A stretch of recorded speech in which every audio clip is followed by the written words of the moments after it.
परम दुर्लभ। भगवान महावीर ने इस संसार के अंदर दुर्लभ चीज बताते हुए कहा कि संसार में दुर्लभ चीज क्या है। क्योंकि आज हर व्यक्ति का ध्यान है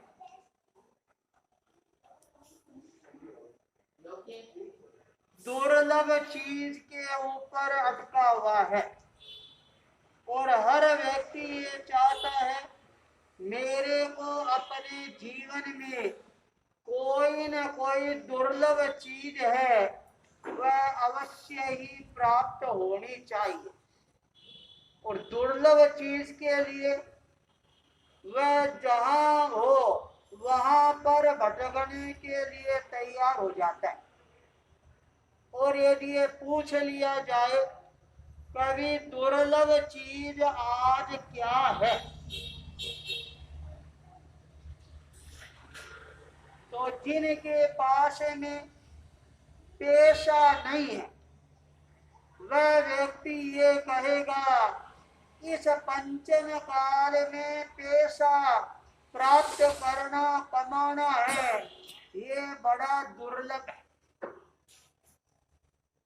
जिस परिवार के अंदर लड़के की शादी नहीं होती है तो कहते हैं आजकल लड़के की शादी होना है ये भी दुर्लभ है। तो जिसके पास में जो चीज नहीं है व्यक्ति उसको ही दुर्लभ मानना प्रारंभ कर देता है। पर भगवान महावीर ने धन है संपत्ति है माया है पत्नी है इसको कभी भी दुर्लभ नहीं बताया। क्यों नहीं बताया? हमारा ध्यान है वह केवल हमारे स्वार्थ के ऊपर अटका हुआ होता है और जो गीत राग भगवान होती हैं वो कभी भी स्वार्थ की बात नहीं करते हैं क्योंकि उनके राग और द्वेष है ये दोनों ही खत्म हो गई है। स्वार्थ की बात कौन करेगा? जिसके मन में राग होगा वह स्वार्थ की बात करेगा। तो भगवान महावीर ने दुर्लभ क्या बताया? श्रद्धा परम दुर्लभ। ये हमारी जो आस्था है श्रद्धा है विश्वास है ये हमारे को मिलना बहुत ही दुर्लभ है।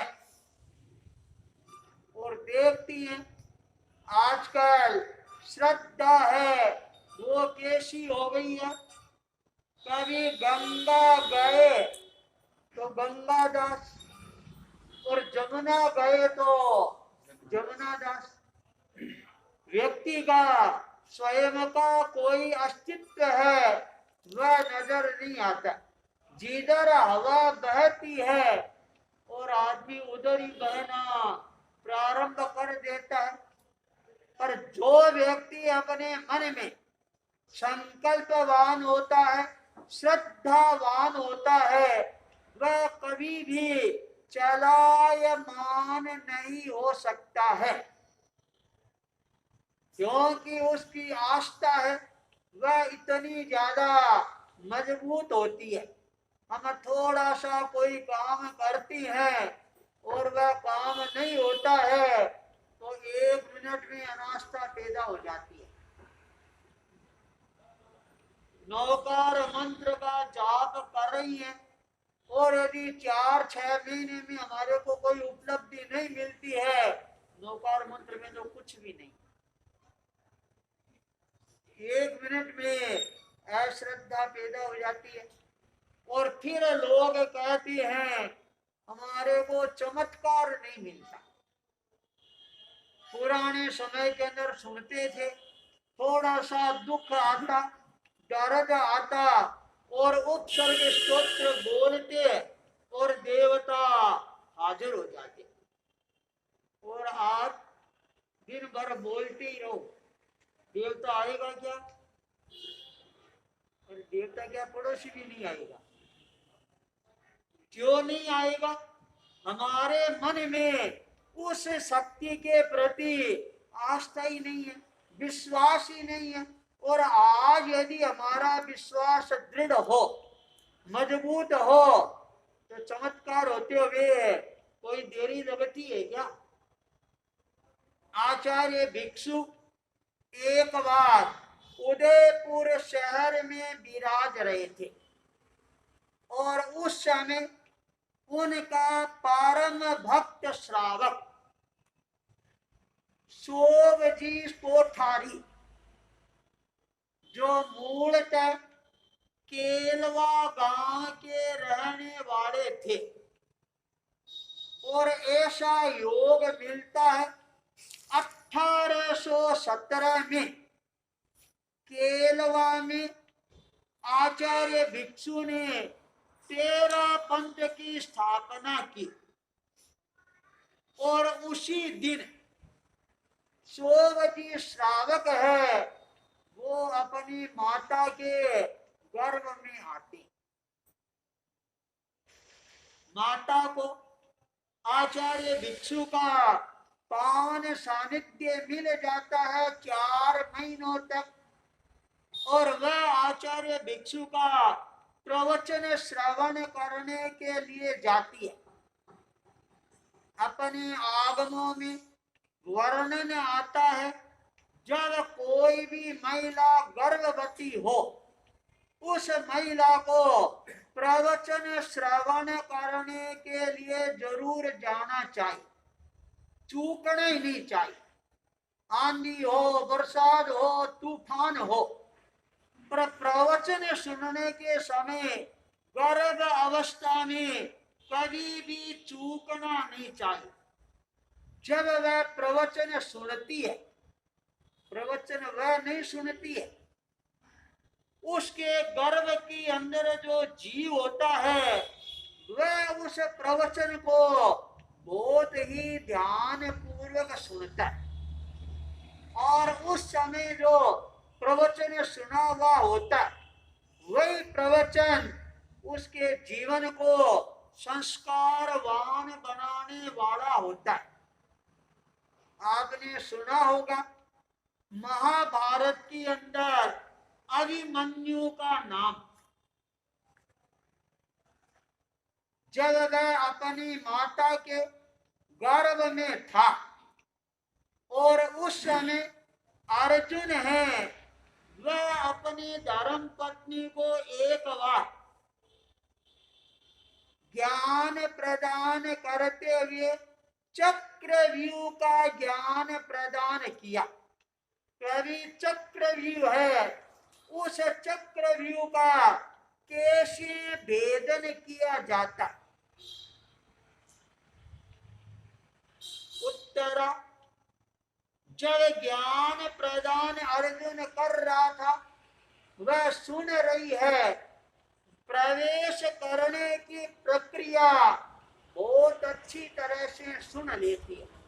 और जब चक्रव्यूह से बाहर निकलने की बात अर्जुन कहता है, उस समय उसको नींद आ जाती। बालक जन्म लेता है। महाभारत का वह टर्निंग पॉइंट, जब चक्रव्यूह का निर्माण किया गया और अर्जुन को बहुत दूर युद्ध के लिए संप सप्तक ले गए थे। जब औरों को पता लगा, अरे चक्रव्यूह बनाया, अब इस चक्रव्यूह को कौन भेदन करेगा? भीम ने कहा, कौन क्या, मेरे पास में गदा है और मैं चक्रव्यूह को तोड़ तोड़ कर नष्ट कर दूंगा। युधिष्ठिर ने कहा, भीम वह गदा तेरी काम नहीं आएगी। केवल चक्रव्यूह को वेदन करने वाला अर्जुन अकेला ही है दुनिया में, और कोई धनुर्धर नहीं। उस समय वीर अभिमन्यु आगे आता है और कहते हैं आपको डरने की जरूरत नहीं, चक्रव्यूह वेदन का ज्ञान मेरे पास में। यह सुनकर युधिष्ठिर आश्चर्यचकित रह गया। अरे तेरे पास में ज्ञान ये कब आया? कब? क्या मैं अपनी मां के गर्भ में था तब आया। पर एक समस्या है, चक्रव्यूह के भीतर में तो प्रवेश कर जाऊंगा, पर मैं बाहर नहीं निकल पाऊंगा, क्योंकि ये मेरी मां की गलती है।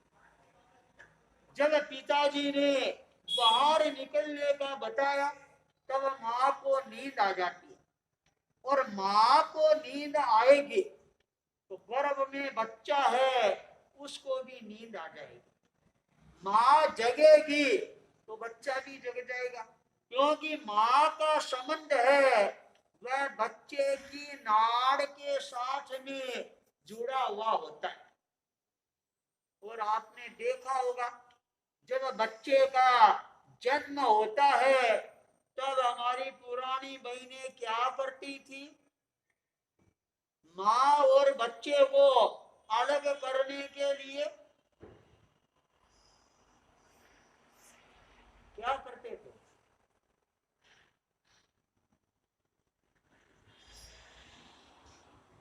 जो नाड़ है उसको काटते।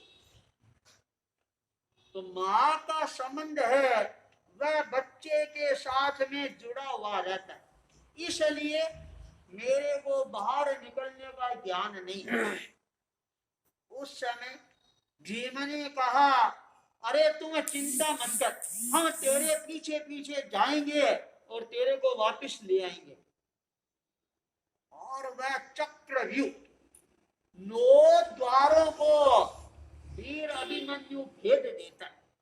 बड़े बड़े धनुर्धर द्रोणाचार्य, कृपाचार्य, अश्वत्थामा, कृतवर्मा सारे देखते रह जाते, तो सारे भयभीत हो जाती, और इससे पार पड़ना बहुत मुश्किल है। इसको नहीं मारेंगे तो ये अपने को सबको मारकर चला जाएगा। अब एक तरफ अकेला अभिमन्यु और एक तरफ बड़े बड़े महान योद्धा सारे उसको घेर कर और उसको खत्म करते। यदि अर्जुन जब ज्ञान दे रहा था उस समय मां यदि नींद नहीं लेती तो क्या अभिमन्यु है चक्र भेदन करके बाहर नहीं आ जाता? पर मां सो गई तो बच्चा भी सो गया, मां जग गई बच्चा भी जग गया। मां यदि प्रवचन श्रवण करेगी गर्भ अवस्था में तो बच्चे में अपने आप संस्कार आएंगे। और आजकल माताएं प्रवचन सुनती है क्या? अन्य अवस्था में भी नहीं सुनती है, तो गर्भ अवस्था में सुनने का तो कोई प्रश्न ही नहीं है। बस बहाना बना लेगी, बीननी गर्भवती है, अभी उसको बाहर नहीं ले जाएंगे, ये हो जाएगा वो हो जाएगा। पर जो महिलाएं गर्भ अवस्था में प्रवचन श्रवण करती है उन महिलाओं के बच्चे हैं वो अपने आप संस्कारी बन जाती है। उनको कहना नहीं पड़ता है कभी तुम बैठ जाओ, तुम इधर उधर दौड़ो मत, तुम शांति से बैठो, ये कहने की जरूरत नहीं होती। वो अपनी आप मूर्ति की तरह विराजमान हो जाती है, क्योंकि गर्भ काल के अंदर संस्कार मिले हुए हैं। और यदि हमने संस्कारों का बीजारोपण नहीं किया तो सारा का सारा मटिया मेट है वह होना ही है। तो 16 जी श्रावक को आचार्य भिक्षु का वह 4 महीने तक प्रवचन श्रवण करने का गर्भ अवस्था में मौका मिल गया, तो उनके मन में धर्म के प्रति, अध्यात्म के प्रति और आचार्य भिक्षु के प्रति एक दृढ़ आस्था का जागरण हो गया। धीरे धीरे बड़े होती हैं और वो केलवा राज घराने के कामदार थे।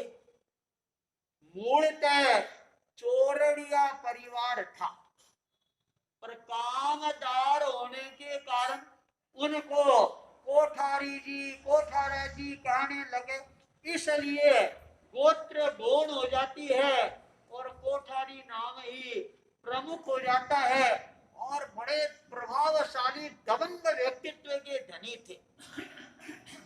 एक बार केलवा ठाकर साहब के साथ में छोटी सी बात को लेकर आने बन हो जाती है, तो उन्होंने देखा कभी राजा के सामने और सीना तान कर खड़े रहना बहुत ही कठिन काम, सत्ता से मुकाबला है वह करना बहुत मुश्किल है। और उसने देखा कहीं ऐसा नहीं हो, सत्ता है और वह इतनी क्रूर बन जाए और हमारे पूरे परिवार को समाप्त कर दे।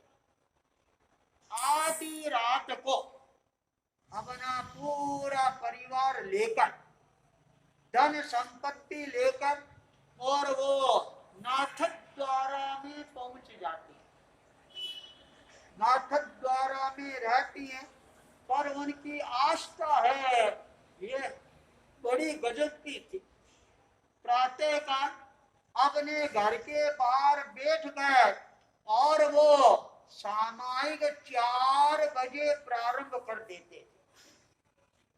सामायिक के अंदर आचार्य भिक्षु की बनाई हुई श्रद्धाचार्य की चौपाइयां हैं, ढाले हैं, ये गाना प्रारंभ कर देते थे। उनकी आवाज सुनकर अड़ोस पड़ोस को ये पता लग जाता कभी 4 बज गई है, उठने का समय हो गया है और 100 बजे श्रावक है, उसने सामायिक ले ली। धीरे धीरे विरोध का वातावरण है वह बनना प्रारंभ हो जाता है, क्योंकि विरोध है वह आज का नहीं है, सनातन काल से चला आ रहा। कोई भी व्यक्ति यदि आगे बढ़ेगा तो टांग खींचने वाले जरूर मिलेंगे, और जो टांग खींचने वालों से डर जाती हैं वो अपने जीवन में कुछ कर भी नहीं पाते। अपने आदर्शों पर अटल रहती हैं, मजबूत रहती हैं, वो अपने जीवन में नए इतिहास का निर्माण कर देती हैं। धीरे धीरे 100 बजे श्रावक का इतना ज्यादा विरोध बढ़ जाता है। उनकी चुगली है नाथद्वारा के गुसाई जी, राजा जी, उनके कान भरने प्रारंभ कर दिए, क्योंकि दुनिया में चुगलखोरों की भी कमी नहीं होती। एक मरता है तो 10 चुगलखोर पैदा हो जाते। चुगलखोरों ने कान भरने प्रारंभ कर दिए, और जो राजा लोग होते हैं वो कानों के कच्चे होती हैं, जो सुन लिया और वही सत्य मानना प्रारंभ कर देती हैं। तत्काल उन्होंने अपने आदमियों को आदेश दिया, अरे 100 बजे श्रावक क्या है वह ऐसा आदमी और गांव के अंदर सारा वातावरण खराब कर रखा है, ऐसे व्यक्ति को जेल के अंदर डाल दिया जाए। तत्काल राजा का आदेश होता है, राजा के कर्मचारी दौड़ती हैं, और जब विरोधियों को पता लगा अरे राजा ने शोभ जी श्रावक को जेल का आदेश दे दिया और विरोधी लोगों की तो बांछें खिलनी प्रारंभ हो जाती है, हंसने लग जाती है, मौज मस्ती करने लग जाती है। शोभ जी श्रावक सामायिक में बैठे हुए थे। जो ये सामायिक पूरी होती है और तत्काल राजा की आदमी उनको पकड़कर और सीधे राजमहलों के अंदर ले जाती हैं और जो जेल थी उस जेल की कोठरी के अंदर उनको बंद कर देती है। हाथों में हथकड़ियां पहना देती हैं और पैरों में बेड़ियां पहना देती हैं। शोभ जी श्रावक जेल के शिकंजे में बंद हो जाती हैं, फिर भी उनके मन में किसी के प्रति रोष नहीं आता, गुस्सा नहीं आता और वो अपने मन में परम संतोष की अनुभूति करती। और वहां कोठड़ी के अंदर भी वो जकड़े हुए हैं, फिर भी अपने आराध्य का स्मरण करते रहते हैं। भिक्षु स्वामी के दर्शन किन विद हो, भिक्षु स्वामी के दर्शन किन विद हो। और जेल में बैठे बैठे वो आचार्य भिक्षु के नाम से गीत बनाने प्रारंभ कर देते। भगत नाथ द्वारा में भगवान को याद कर रहा है और भगवान बैठे उदयपुर में। तत्काल आचार्य भिक्षु के भीतर में हलचल में मस्ती है और उन्होंने घोषणा कर दी, अभी यहां से बिहार करके नाथ द्वारा जाना। सारे संत देखते रह गए, श्रावक लोग देखते रह गए। अरे अचानक नाथ द्वारा, आचार्य भिक्षु ने कहा हाँ नाथ द्वारा जाना है और वहां पर मेरा परम भक्त है, वह मेरे को याद कर रहा है।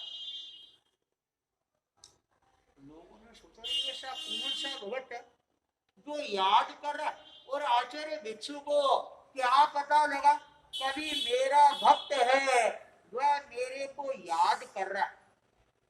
ये जो टेलीफोन है, मोबाइल है, ये तो अब चले, पर ये टेलीफोन मोबाइल आज नहीं, हजारों हजारों वर्ष पहले चल पड़े थे। जब हम मंत्र की साधना करते और देवता 14,000 योजन से भी ऊपर और उनका सिंहासन है, वह हिलता या नहीं हिलता था। दौड़कर हमारी सहायता करने के लिए आते थे या नहीं आते थे। और आज हमारे को कोई तकलीफ होती है तो 1 मिनट में फोन उठाकर कलकत्ता समाचार करते हैं, बंबई समाचार करते हैं। और उस समय बेतार का टेलीफोन है, बहुत जल्दी काम करता था।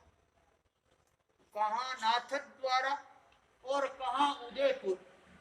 आचार्य भिक्षु तत्काल बिहार कर देते, सारे संत भी साथ में चल पड़ते हैं और आचार्य भिक्षु चलते चलते नाथ द्वारा में पहुंचते। जो ही नाथ द्वारा में पहुंचते और विरोधी लोगों को पता लगा अरे भिखण जी है वो नाथ द्वारा आई, विरोधी लोगों को और अच्छा अवसर मिल गया और सोचा हमने इनके भक्त को तो जेल में बिठा दिया, अब देखती हैं ये भिखण जी नाथ द्वारा में आकर क्या करते हैं। आचार्य भिक्षु आती हैं, तलेसरा जी की दुकान में ठहरती हैं और जब पता लगा शोभ जी श्रावक तो जेल में बैठा हुआ है, आचार्य भिक्षु तत्काल अपने खंडों से वजन नीचे उतारकर और जेल की ओर अपने कदमों को आगे बढ़ा देती। जो जेल की ओर कदम आगे बढ़ाती है, सारे बाजार के अंदर एक नई हलचल पैदा हो जाती है। अरे ये विगत जी कहाँ जा रही हैं, कहाँ जा रही हैं, कहाँ जा रही हैं।